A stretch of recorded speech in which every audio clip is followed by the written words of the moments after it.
हम लोगों ने कैपिटलिज्म के कुछ फीचर्स को देखे थे। अगर हम कैपिटलिज्म को और अधिक अच्छे से व्याख्यायित करने की कोशिश करें तो कैपिटलिज्म और सोशलिज्म के जो डिफरेंसेस हैं अगर हम उनको देखें तो हम और बेहतर तरीके से इसको समझ सकेंगे।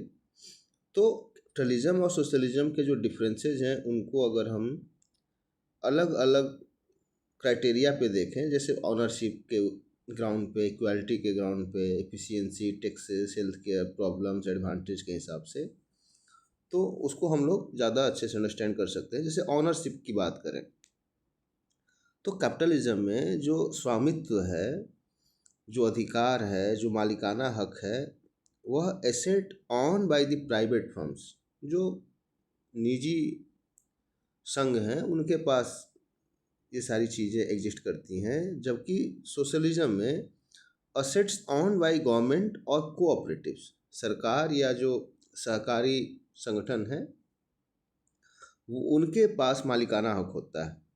अब बात करें अगर हम इक्वालिटी की, समानता की, तो कैपिटलिज्म में income determined bye market forces, तो जो भी आपके पास आय होगा वह निर्धारित करेंगी बाजार की शक्तियाँ। बाजार की शक्तियाँ कैसे निर्धारित करती हैं?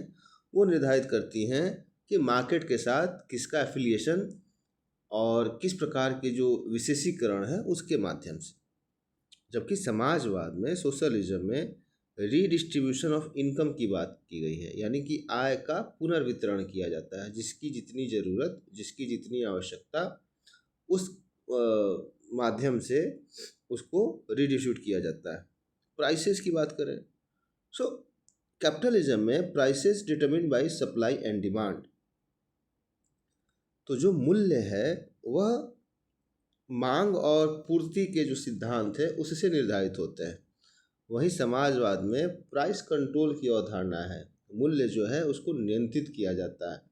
क्योंकि समाजवाद की जो विचारधारा है उसको ये लगता है कि अगर मूल्य जो है वह बाजार के द्वारा, मांग और पूर्ति के द्वारा डिटरमिन होंगे तो कहीं ना कहीं जो आम जन है उनके पहुंच से बहुत सारी वस्तुएं बाहर हो जाएंगी। एफिशिएंसी की बात करें सो कैपिटलिज्म में market incentive encourage firms to cut cost. वहीं सोशलिज्म में government on firms have fewer incentive to be efficient. तो एफिशिएंसी के मामले में कैपिटलिज्म जो है वो कहीं ना कहीं एक प्रकार से कट कॉस्ट की अवधारणा पर चलता है। और जो सोशलिज्म है, चूँकि यहाँ पे गवर्नमेंट ऑन करती है फर्म्स को, तो they are fewer incentive to the efficiency.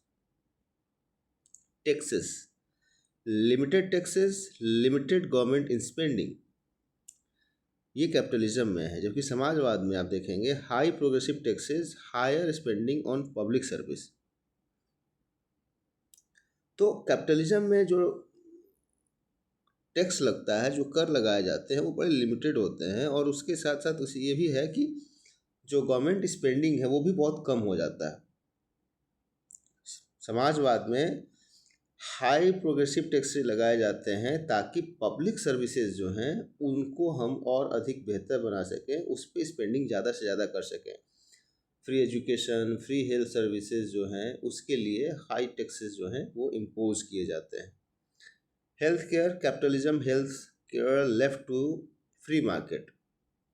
वही सोशलिज्म में health care provided by the government free at point of use, जिसकी चर्चा अभी हम लोगों ने टैक्सेस में भी की।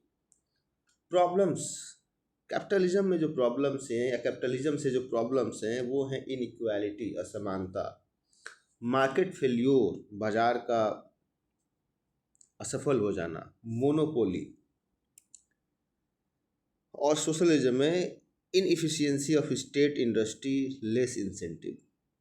एडवांटेजेस की बात कर लें तो कैपिटलिज्म जो है dynamic economy, incentive for the innovation and economic growth.